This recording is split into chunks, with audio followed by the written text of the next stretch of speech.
ng bayan, maasahan anumang panahon. Magandang hapon po sa lahat.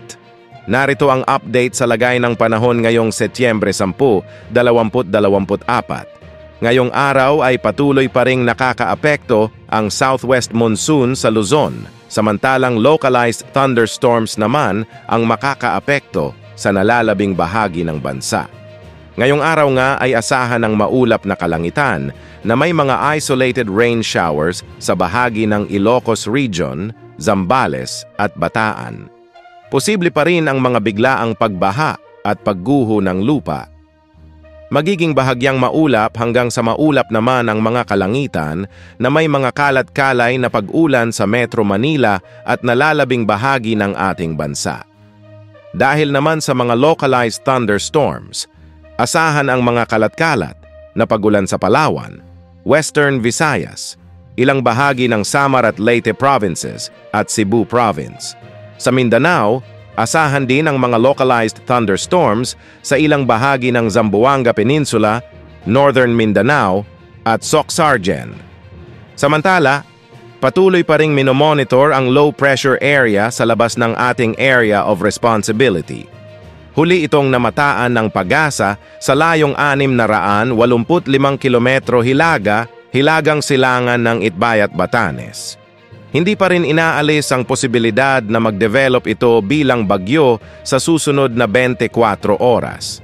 Mababa naman ang chance na lalapit o magla-landfall ito sa ating kalupaan.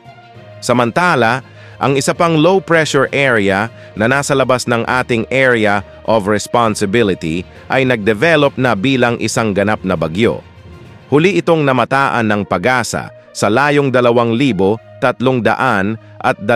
kilometro silangan ng Eastern Visayas.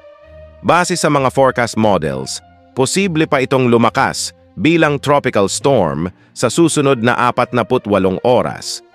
Kikilos ito ng hilagang kanluran at posibleng pumasok sa ating area of responsibility. Kung sakaling pumasok dito sa ating PAR, papangalanan ito ng Pag-asa bilang Bagyong Hener. Sa ngayon, ay mababan rin ang tsansa nitong lumapit o maglandfall sa anumang bahagi ng ating kalupaan, ngunit posible nitong palakasin ang southwest monsoon na siyang magpapaulan sa kanlurang bahagi ng Visayas, Mindanao at Southern Luzon. Sa mga susunod na linggo ay posibleng may mahuho pang bagyo pagkatapos nito at posibleng tahakin rin nito ang hilagang kanlurang direksyon na mas malapit sa ating kalupaan. Dahil may katagalan pa, asahan pa ang maraming pagbabago. Ang susunod na pangalan ng mga bagyo na ilalabas ng Pag-asa ay Bagyong Ferdy at Hener. Yan ang update sa lagay ng panahon. Ito po ang weather update ng bayan. Maaasahan anumang panahon.